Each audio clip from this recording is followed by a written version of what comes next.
sensed the life stream trying to erode his spirit, the memories of his former experiences, thoughts, and emotions.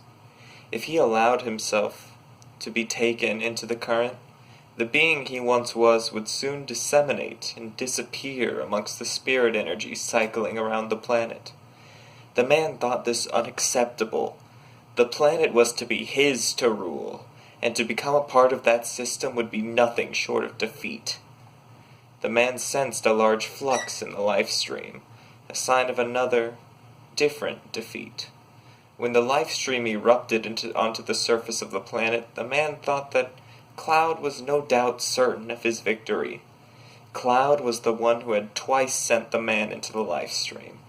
The man knew that if one could hold on to some core of their spirit, then one could remain a separate entity, independent from the planet system. Cloud. The man decided to make Cloud that core, and he wanted to let Cloud know of that. I'm still thinking of you, and I'll show you the proof of that as well. The woman was an ancient, which explained how she was able to maintain her individuality even within the life stream. If she so wished, she could become a part of the planet at any time. But the woman thought it too early for that just yet. The woman had sensed a different presence within the life stream, cycling around the planet. It was the vehemence of a strong will, one that would never join with the planet. She knew this consciousness. It was the man who had taken her life. A merciless spirit hidden behind a beauteous wall. That spirit was now operating from within the life stream. The woman sensed that he was planning to exert his influence to the surface of the planet. She wondered what she could do. Because it would be dangerous for her to come in contact with him, the woman tried to keep away from the man's consciousness. Because of this, she couldn't learn much of the man's plot. However, just once, when the man's spirit had suddenly appeared near her, she discovered that he had made his memories of Cloud the core of his being. Cloud was her friend, her beloved, a symbol of what was important to her, and someone to be protected. When the life stream erupted onto the surface of the planet, the man had already surrendered his inconsequential memories to the planet. Memories from when he was a boy, of his few friends, of the battles when he was still unaware, of his life in bygone days. All these became a part of the inundation encased around Meteor, and finally receded.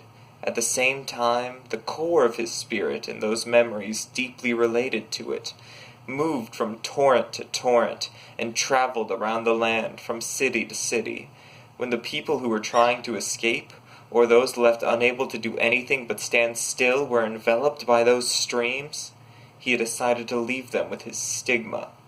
If Cloud noticed that stigma, the man was certain that he would never disappear.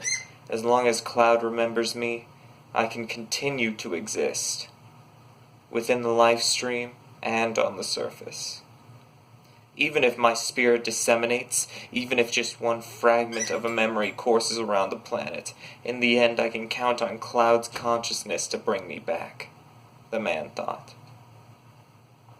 The woman discovered that there was a growing number of spirits within the life stream who refused to be absorbed by it. While they were different from the man's spirit, they rejected the life stream due to the same emotion, hatred. Their feelings towards the planet were steeped in hatred, just like that man's. This is the result of his influence reaching the surface, she thought. The woman drew closer to the souls that had just entered the life stream, spirits filled with hate, and tried to heal them. Beneath the surface of enmity were hidden memories from the lives as normal people. While unremarkable, they had many joyous memories as well. She released those thoughts and dissolved them into the life stream. Having lost the core of their emotions, the surface animosity disappeared. The woman had found a solution. However, more and more spirits steeped in spite appeared, and it was too much for her to bear. She rushed through the life stream in search of other souls to help her. Ancients, on the verge of diffusing.